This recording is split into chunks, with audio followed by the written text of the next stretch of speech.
So hello, what's up mga ka-J-Vlog? Welcome ulit for another video, and for today's video mag-unbox tayo ng isang napakamura na tablet ngayon ni Oppo, which is the Oppo Pad SE. Maganda kaya to? Ito na ba perfect na tablet para sa'yo? Tara, check natin.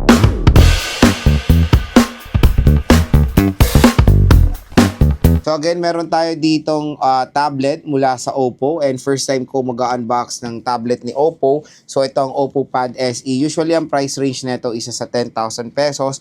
Pero dito sa online, sa ating product link, mura nyo lang makukuha tong Oppo Pad SE. Usually pwede siya makuha ng around 7 to 8,000 pesos sa sale. And this is a 4GB, 128GB of internal storage. Kaya kung gusto nyo maka-purchase nito ng napakamura, dito lang kayo bibili sa ating View Products. At dito sa ating View Products, meron pong special voucher na naghihintay sa inyo up to 1,000 pesos off ang pwede nyo pa makuha upon purchasing dito sa Oppo Pad SE. So yung color na nabili natin is yung Starlight Silver, and this is a 4GB, 128GB of internal storage.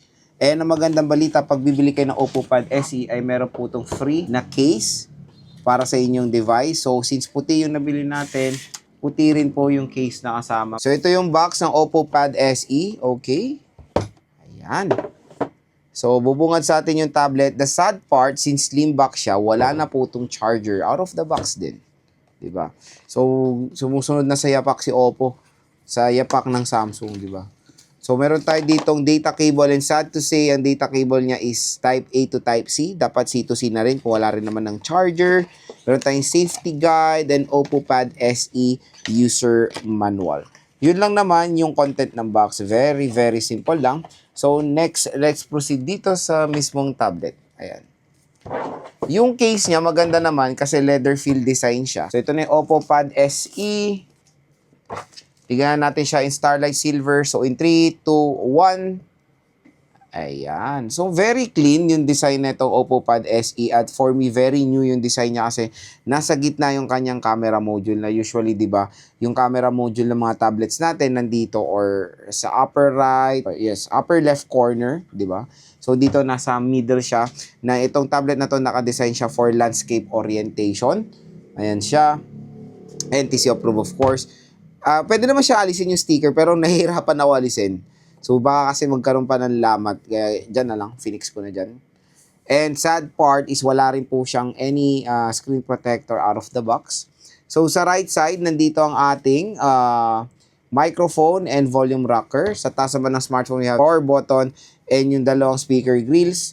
Sa left side, wala po tayong makikita. Sa baba naman is yung dalawang speaker grills ulit. So, quad stereo speaker siya, Type-C port, and yung microphone. So, open na natin si Oppo Pad SE. Ayan, Oppo, powered by Android. So, lagay na rin natin yung kanyang case, di ba? Napakaganda ng case pero sobrang dumihin nitong puti, mga idol. Asahan nyo na yan. Lalo na pagbibigay nyo to sa mga anakis nyo, anak ko, mabilis to madumihan. So, setup ko muna. Ito nga, may dumi na agad, oh. So, setup ko muna to, balik ako. So, ito ng Oppo Pad SE, mga ka-J-Vlog. Napaganda ng nits of brightness. Sobrang solid yung kanyang screen brightness, of course. So, sa display niya, syempre, naka-ano siya, refresh rate tayo na high. 90 screen refresh rate for a tablet device. Ayan, napaka-smooth din naman. Out of the box na storage niya, let's check. So, system, ayan na tayo. About device, we have here 22.7GB na yung available niya nakakain na storage. MediaTek Helio G100 na chipset. Wow, mataas yung battery niya. 9,340 mAh battery capacity. 4GB of RAM. 5 megapixel rear at 5 megapixel front-facing camera. So, sa photo samples, sa camera naman, syempre, since mababa lang yung specs nito sa camera, asahan nyo na hindi kaganda yung camera quality ng device na to. So, ayan, meron tayong photo samples, di ba? Parang nasa year 2010 ka. Ganon yung quality ng camera niya. Again, hindi naman kasi tayo lahat gumagamit ng camera sa tablet. Usually, ang camera ng tablet, ginagamit natin to for video calls, ganyan. Bihira lang natin gamitin to as a primary camera natin, di ba? Kasi usually, meron naman tayong mga smartphones. Napakamurang tablet, perfect na perfect. I-recommend to sa mga consumers na naghanap ng tablet nila sa anak nila. May Google Kids Space tayo dito. At mag-login lang kayo dyan. Napaka-perfect na screen size, 11 inches. Pwede pang POS. For work, of course, for school, and for entertainment system. Kaya kung interested kayo makabili ng Oppo Pad SE, nandito yan sa ating product link. Click nyo na itong view products natin, mura at bagsak presyo lang itong tablet.